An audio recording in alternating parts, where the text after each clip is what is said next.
No synagogue nearby? Celebrating Rosh Hashanah solo? You are absolutely not the only one, and there's no reason for you to miss out entirely. Maybe you're new to Judaism. Maybe community feels out of reach right now. Or maybe you just don't have the big family table people imagine for the high holidays. Hi, I'm Kochava.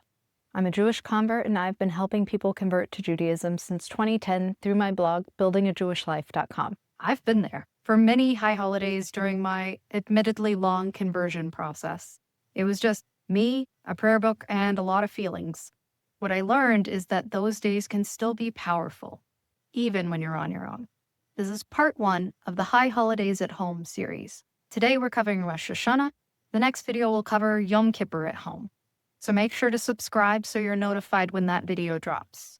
And after it drops, you'll find the link to it down below in the description.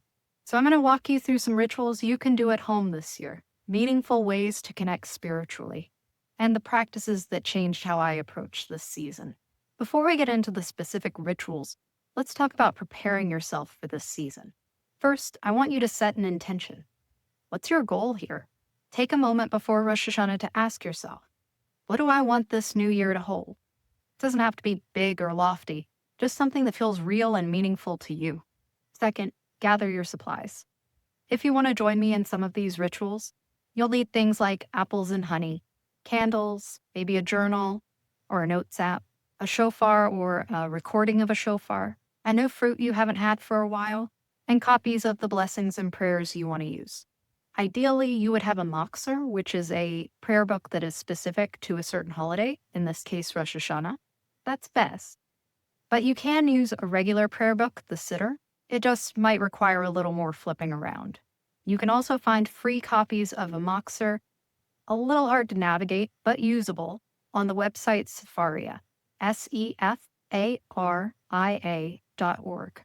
If this list feels overwhelming, there is a companion freebie to this video, the High Holidays at Home Resource Guide. You'll find a link down in the description below so that you don't have to take such careful notes during this video if you don't want to. That guide will help supplement this video with trusted resources. And finally, I want you to honor the season that you're in. Your holidays this year may not look the way you want them to. That doesn't make them less real or less valuable. Each Rosh Hashanah and Yom Kippur is a new doorway, another chance to grow deeper in your Jewish practice. Everyone starts somewhere, and no one ever starts where they plan to end up. So go easy on the guilt. It is what it is. And next holiday, next year, they can be different. This is just where you are today. Wherever you are right now, that's where you begin. So, Rosh Hashanah, the Jewish New Year, traditionally a time of sweetness and renewal and hope. Over 2 days traditionally, we mark the beginning of the year with festive meals, prayer, symbolic foods, community time, and the sounding of the shofar. The holiday is both joyful and reflective, celebrating the gift of life, while also being a period of tshuva, traditionally translated as repentance, but also turning or returning. It's about realigning yourself with what matters most, not getting down on yourself with guilt and shame. The rituals you'll find here are ways to bring that sense of new beginnings and blessings right into your home, wherever you find yourself. The first and arguably one of the most basic practices of Rosh Hashanah is Cheshbon HaNefesh, a searching or accounting of the soul. It's a time to look back on the year, notice where you grew, where you stumbled, and what you want to shift moving forward. You might write in a journal, sit quietly in thought or meditation, or pray in your own words. It's about honesty with yourself, not perfection. This is between you and Hashem, nobody else. If you find that there are things you wish you had handled differently and you would like to make amends, I made a video about the Jewish way to apologize, and it's a very simple, psychologically sound way to repair relationships. I hope you'll check it out because all of us have relationships that could use some repair. And we'll get into it more at Yom Kippur, but Yom Kippur is the Day of Atonement. And people think of it as like when God forgives you, but God doesn't get involved with the harms you cause to other people until you've repaired that with the other person. You can't just pray it away, like some other religions we may have heard of. So This act of repairing the relationships is a big part of Cheshbon HaNefesh and bringing in the new holiday season. I also made a video that I'll link above and down below in the description for how you greet people during these holidays. And it includes backups for if your mind goes blank and you forget what the holiday greetings are. Traditionally, the first practice of Rosh Hashanah is lighting the Yom Tov candles, Yom Tov meaning holiday. Just like Shabbat, we light 2 candles to bring in the holiday. The procedure of lighting holiday candles versus Shabbat candles is a little different. With Shabbat, you light the candles and then say the blessing. On Yom Tov, you say the blessing and then light the candles and you don't cover your eyes. But that'll all be down on the resource guide that's linked below. You'll find detailed instructions on how to light candles for Rosh Hashanah. And then next, you would find Kiddush, the blessing over wine or grape juice at the meal, and Motzi, the blessing for the challah, the bread of the meal. Even if you're dining by yourself, these blessings mark the moment as holy and help welcome in the new year. Now, the practice that a lot of people associate with Rosh Hashanah, and if you ask my children, apparently that is the only thing that they remember about Rosh Hashanah, as I discovered this week, is that we eat apples and honey. We dip the apples in the honey, and that resource guide down below will include the link to the very popular children's song, "Dip the apple in the honey for a happy sweet new year." I have never claimed to be a singer, and I never will. My singing is about as good as my Hebrew, so look forward to that later in this video. We do this practice to wish for us to have a sweet new year. And of course, being Jews, we add blessings to this process. We make the blessing for eating the apple, and we make the blessing Shehecheyanu, which is the blessing for new mitzvot that we're doing. Usually something we just haven't done in a long time. In English, the text of the Shehecheyanu blessing, which to be fair, I'm pronouncing really well compared to normal.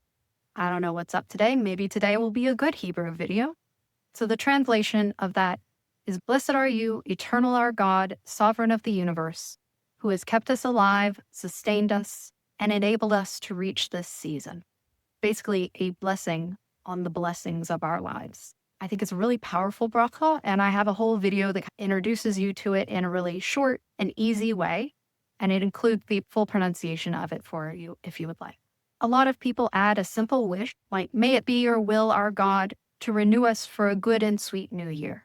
What sweetness do you hope to bring into your life this coming year?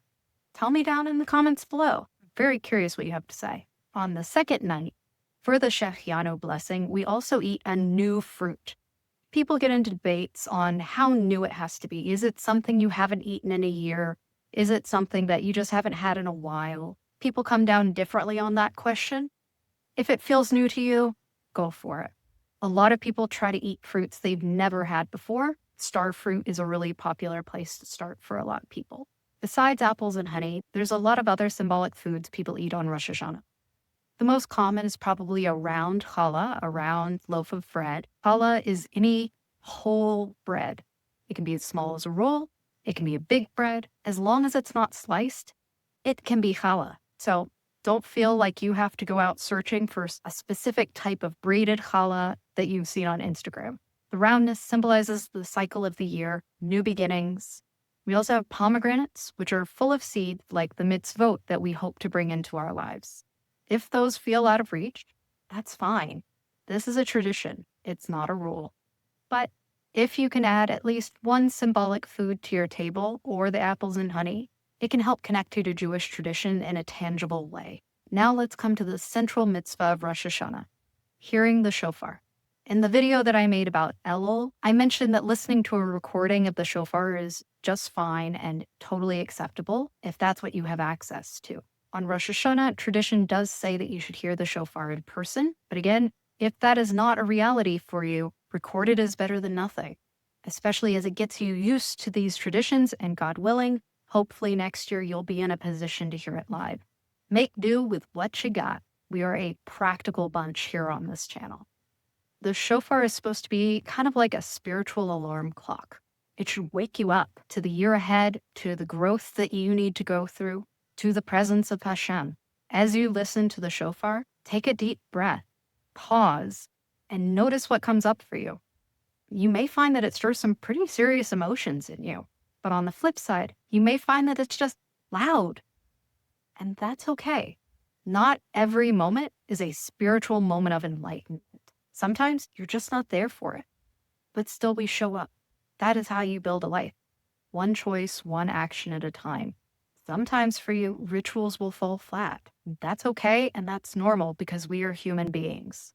And for my neurodivergent folks out there, I am autistic and ADHD. The shofar really bothers me. It's too loud. I'm very sound sensitive. So for me, I have yet to ever have the shofar be a high spiritual experience. It just triggers my nervous system into fight or flight. That's okay. That is the body and nervous system that Hashem gave me. I'm moved in different ways. That is a beauty of Judaism. We have so many doorways, so many ways to enter tradition, and some ways will speak to you and some ways won't. If you get the chance to get a real kosher shofar, I recommend you do it. I recommend you learn how to play the shofar if you can. There are videos on YouTube to teach you how to play the shofar. You can blow it for yourself. Try to make a special meal, even if it's just you or with your family that has zero interest in Jewish stuff. When the people in your household are not into this stuff, try your best to keep the things that are around them positive. And making a special meal is one of the easiest ways to do that. You don't ask anything of them to participate or to do anything, but you make special food. You make it look pretty. You do what you can to just elevate it a little bit. Doesn't have to be a lot. It can be as simple as something for challah, some soup, and maybe a special sweet dessert, all from the grocery store. You do not have to be baking and cooking in your kitchen in order to make a special meal. You can even use takeout. I'm a big fan of one-pot meals, and as long as it tastes really good, it feels special. There's no reason to kill yourself over a meal. People put way too much pressure on themselves because of social media about this. Make it easy. You do not get bonus points for making it hard. Kind of taking that a bit further, I want you to try to create a holiday atmosphere of some sort. You can do it with just 1 or 2 touches. Flowers on the table, a tablecloth. These small details help to embody the holiday and to tell your spirit at a deep level that something special is happening here. And then the last ritual that I would encourage you to do is not an official one. This is just me being a psychology nerd. I kind of like you to essentially debrief your Rosh Hashanah experience. Reflect on what your experience was like, what worked, what didn't work, what you liked, what you hated, what you wish you had done but didn't. Your answers don't have to be perfect or complete. Each year you'll come back to these practices with new insights as your practice grows and deepens. Now, let's talk about community. That's the big part that's missing for most of you. Even if you can't be in a synagogue this year, doesn't mean you have to do this all completely alone. And nothing says that the people that you spend this holiday with have to be Jewish. As long as they are not disrespecting your practice, it's fine to involve your family, friends, roommates, invite them to celebrate with you. Non-Jewish friends and family join with religious Jews all the time in these celebrations. You can take part in that practice of hospitality too. Hospitality is also a very important mitzvah. Before Rosh Hashanah happens, connect with your Jewish friends. It's even common to send New Year's greetings. And I understand this video is coming out pretty close to Rosh Hashanah. It is okay if your greetings are late. In full fairness, I sent out my first cards ever this year, and yeah, they're going to be late. I mailed them on Friday. It is what it is. You don't need a synagogue in order to create real connections with people. Synagogues make that easier, but if you don't have one, that doesn't mean you're shut out. Even one shared ritual can remind you you're part of a people, a history, and a future. You're part of a story that is bigger than you. And this is not an Orthodox recommended suggestion, but I know that lots of people do watch live streamed or recorded services of the high holidays. If you're going to be doing that, it can help to actually participate in the services as you see them. Follow along in a prayer book, to stand when the congregation stands, sit when they sit, sing or hum along. Now here's some real talk. We've done a lot of real talk already, but celebrating the high holidays on your own can feel extremely lonely, and we need to be honest about that. It's okay to admit that you're lonely or frustrated. If you find yourself struggling, check in with yourself. What do you need right now? Do you need rest? Do you need connection? Or is it just that you need to acknowledge to yourself that this is hard? One practice that can help in those moments is turning to gratitude, remembering that while our situation is not perfect, there are parts of it that are right, good, and we should be thankful for those pieces. Refocusing our attention on the good can help turn that feeling around, and always remembering that next year can be different. You are not stuck here forever. And don't worry if these gratitudes are small. Could be the smell of the honey. Maybe you like the sound of the shofar. Knowing that you got a sweet message from a friend. Or even as simple as you did it. You made it through the day, and you brought some of these rituals into a place where maybe you thought you couldn't. These small moments anchor us. They remind us that holiness is not only found in the synagogue and the crowd. You can always find holiness in your own life too. And remember, even if you are physically celebrating alone, you are celebrating alongside Jews all around the world, including a lot of people who are physically alone like you are. I can tell you in my work, there are lots of people who are trying to build Jewish lives with no Jewish community where they are. But you are building that Jewish life with the generations of people who came before you and the generations of Jews who will come after you, as well as everyone around the world. These same prayers, these same foods, these same melodies, these same practices, they connect you across time and space. And you are never truly alone. So I want to hear below. If you're in this situation, what are you thinking about doing this year? Or if it's a little late, what would you like to try next year? We'd love to cheer you on in the comments. And again, down in the description below, you'll find the link to that High Holiday resource guide that's going to give you links to useful resources to help you celebrate at home. And if next week you're headed into Yom Kippur alone, look for the part 2 of this series on Wednesday. It'll be pre-scheduled to go out, God willing, if I get this done in time. Once it's released, you'll find the link below in the description as well. But fundamentally, wherever you are this year, it matters. You're here for a reason. What is the lesson you're meant to learn here? And how can you take that forward in the new year? Shana Tova, Chag Sameach. May you have a sweet and healthy and happy new year.